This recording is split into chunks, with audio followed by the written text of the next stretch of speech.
10 साल से थोड़ी बहुत प्रॉब्लम चल रही थी घुटनों में, मगर सडन 2 साल पहले वो एक किस्म का अटैक नहीं होता है घुटने में, मेरे पाँव में एकदम परेशानी शुरू हुई। तलुओं से लेकर घुटने तक लगता था ना हजारों सुइयां चुभ गई। पाँव जमीन में हम रख ही नहीं पाते। मैं सो के उठती थी ना तो पैर जमीन पे नहीं रख पाती थी, डर लगता था कि कहीं ना मैं गिर जाऊं। दर्द तो घुटने में इतना होता था कि मैं चलने नहीं पाती थी, पैर को घसीट के मैं चलती थी, ऐसे ऐसे करके चलती थी मैं, ऐसे ऐसे ऐसे पैर को ऐसे फैला फैला के संभाल के मैं चलती थी। ऐसे सीढ़ियों से चढ़ना उतरना भी बंद हो गया था। सब रिलेटिव को मैंने मना कर दिया था कि मैं नहीं आऊँगी। तो घुटना का तो ये हालत हो गया कि मैं घर में मुझे सब हंसने लगे कि ये देखो, ये तो मम्मी तो पूरा लग रहा था आगे का काम कर रही है। मैं डर गई थी ना कि अब तो मैं हो गई बेकार, घर में बैठ जाऊंगी। हमारे हस्बैंड को पाँव का प्रॉब्लम है काफ़ी, तो मैं डर गई थी कि अगर मैं भी बैठ गई तो फिर घर कौन देखेगा। बहुत घबराहट होने लगी थी। मैं शो नहीं करती थी अपने घर वालों को, मगर मैं भीतर भीतर बहुत डरी हुई थी, बहुत ज़्यादा। तो मैंने डॉक्टर को दिखाया तो डॉक्टर बोली कि आर्थराइटिस की तो प्रॉब्लम आपको आ गई है, आप दवा खाते रहो। मैंने डॉक्टर हम ठीक कैसे होंगे? तो बोले ये ठीक नहीं होगा, ज़्यादा आपको जल्दी ऑपरेशन करा लो, हमेशा के लिए अच्छी हो जाओगी। मैं तो ना कराऊँ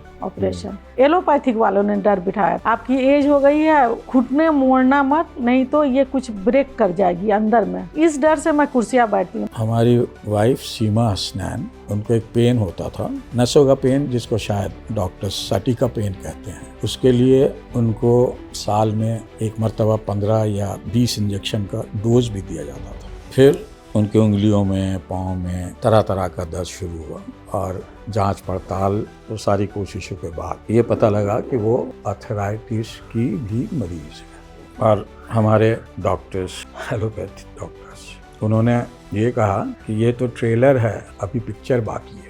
फिर मैंने हकीम सुलेमान सर की जो यूट्यूब में नंबर आती है उस पर कॉल लगा दिया। मैं हकीम सुलेमान सर जी की जो दवा खा रही हूँ गोनसिया, उसी से मुझे 1 महीना तक के बाद धीरे धीरे शुरू हुआ आराम मिलना। सीढ़ियों पे अब तो माशाल्लाह मैं चढ़ पाती हूँ। मैं 10,000 स्टेप कर पाती हूँ। कहीं भी चली जाती हूँ, बस में फटाक फटाक चढ़ जाती हूँ, रिक्शा पे चढ़ गई, नीचे झुक के बैठ के मैं सारे काम कर लेती हूँ। मैं बहुत खुश हूँ कि मैं एकदम फिट हूँ। गोनसिया का साथ नहीं छोड़ूंगी, जब तक जिंदगी है मैं ये एक चुटकी लेती रहूंगी, मगर इसको छोड़ना नहीं है मुझे। और हमारी वाइफ इस वक्त हर वो काम करती हैं जो पिछले 5 साल आगे वो कर सकती।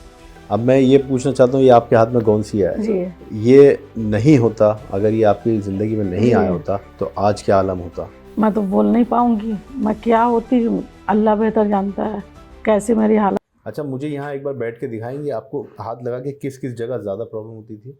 एक बार मुझे ये प्रॉब्लम होती थी पहले, ये तलुओं में, पहले शुरू नीचे से हुई? हाँ, नीचे से शुरू हुई, शुरुआत यहीं पर ही थी, तलुए से, यहाँ से। अच्छा। और उसके बाद ये दोनों घुटना। अच्छा।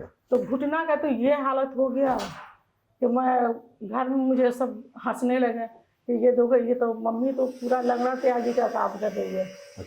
तो जैसे कैसे, मान लीजिए जैसे डाइनिंग टेबल पे आपके ये सामान यहाँ रखे हुए हैं, और इसको अगर आपको लेके जाके कहीं रखना होता था तो कैसे आराम आराम से आप जाती थी? आराम से नहीं, ये टोटल मैं ऐसे ऐसे करके चलती थी। मैं ऐसे ऐसे ऐसे पैर को ऐसे फैला फैला के संभाल के मैं चलती थी ऐसे। अच्छा। एक पैर इतना दूर पे रखती थी और ऐसे चलती थी। अब हमें दिखाइए, आप नीचे चल के आइए, आपके साथ चलते हैं।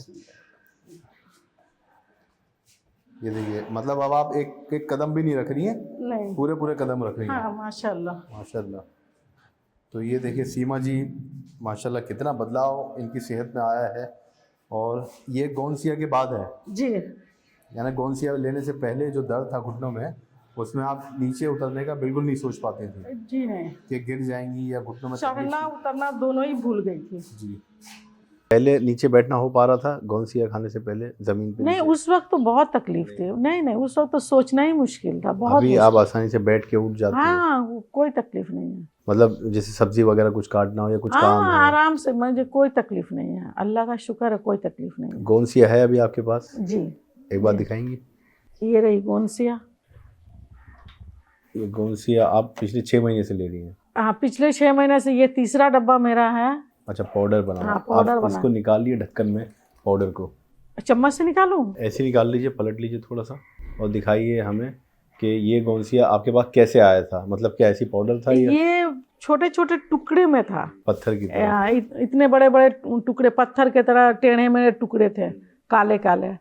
तो ये आते थे तो फिर इनको हवा लगा के, थोड़ी अगर धूप है तो धूप लगा लो, फिर ग्राइंडर में इसको पाउडर बना लो। ऐसी बनाया सिंपल आपने? है, कोई मुश्किल नहीं तो है। जब आपने देखा ये अजीब से पत्थर की तरह हाँ। कुछ सॉलिड फॉर्म में है जड़ी बूटी, तो जी। पहले कभी देखा था ऐसा कुछ? नहीं, मैं नहीं देखी तो थी। अजीब लगा कुछ कि क्या हाँ, थोड़ा है? सा लगा कि ये क्या है, थोड़ा सा स्मेल करके देखी तो स्मेल इतनी बुरी भी नहीं थी। फिर यकीन था कि भाई ये हकीम साहब की भेजी हुई दवा है, इंशाल्लाह अच्छी होगी।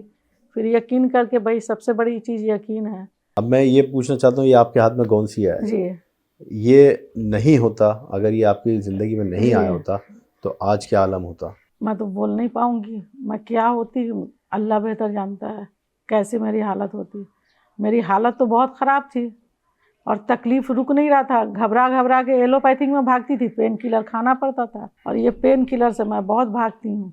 और इसने आपकी ज़िंदगी में कितना बदलाव लाया ये? काफ़ी चेंज आया, मैं बहुत खुश हूँ, बहुत खुश हूँ। गोंदसिया का साथ नहीं छोड़ूंगी जब तक ज़िंदगी है। अगर वहाँ से मुझे एडवाइस मिलेगी कि ज़िंदगी भर खाना है, मैं ये एक चुटकी लेती रहूँगी, मगर इसको छोड़ना नहीं है मुझे।